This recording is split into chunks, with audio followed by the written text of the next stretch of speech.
On est un peu au niveau mondial en train d'arriver dans une situation comme elle existe aux États-Unis, où tout le monde s'achète une arme pour se défendre. Si moi j'achète un couteau pour me défendre, ben mon voisin il va se dire j'ai besoin de au moins un pistolet, un revolver. Et ben moi je vais dire là il me faut un fusil semi-automatique. Le voisin il va se dire bon le gars là il a un fusil semi-automatique, moi c'est le bazooka, je vais le défoncer. Et c'est pas du tout créer une atmosphère de paix, au contraire. Et si on a ça au niveau mondial, le risque que ça explose est énorme.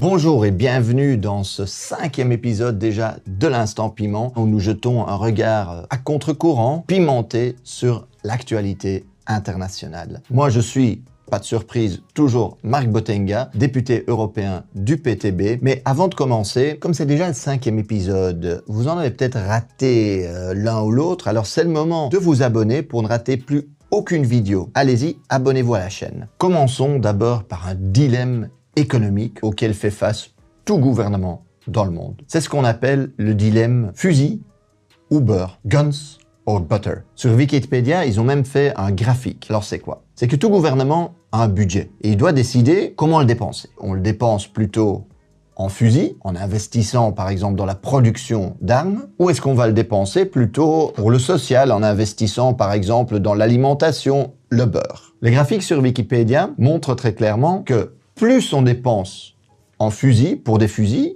moins on aura d'argent pour le beurre, pour l'alimentation. Par contre, si on dépense moins en fusil, alors on peut mieux nourrir, mieux prendre soin de sa population, et donc on a plus d'argent pour le beurre et pour des investissements sociaux. C'est aussi le choix auquel nous faisons face aujourd'hui. Et notre gouvernement est en train de faire un choix très clair. Mais regardons par exemple l'Europe avec Charles Michel. Charles Michel, ancien Premier ministre belge, il est à l'Europe maintenant, il fallait bien le recaser. Et écoutez-le. European countries be looking at increasing their defence spending now? Yes.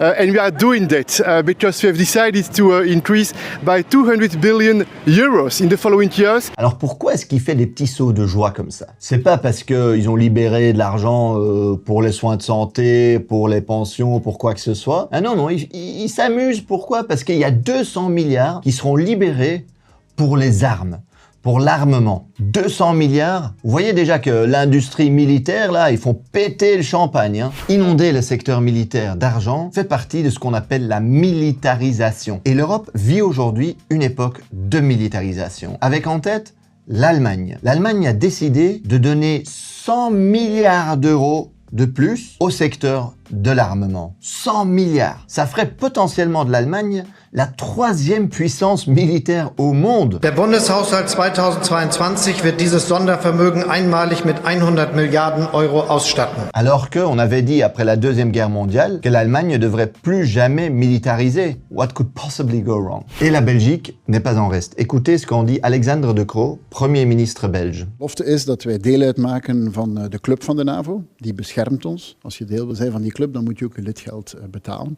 Dat wil zeggen dat we tegen 2035 onze investeringen, ons defensiebudget op 2% gaan brengen. Donc, la Belgique va dépenser 2% de son PIB, son produit intérieur brut, c'est toute la richesse produite en Belgique, aux dépenses militaires. C'est énorme. C'est 5 milliards extra, 5 milliards supplémentaires par an. Ça vient en plus des 11 milliards que ce gouvernement avait déjà décidé de dédier à la défense début de cette année. Et ça vient en plus de ce qu'avait décidé le gouvernement précédent là, de Charles Michel pour l'achat des F-35, là, des avions de chasse américains stylés qui peuvent se cacher, qui peuvent porter des bombes nucléaires, aller attaquer des pays, tout ça. Donc le gouvernement Charles Michel avait décidé d'en acheter 34 de ces avions. Un seul avion, sans frais d'entretien, de réparation, etc., coûte déjà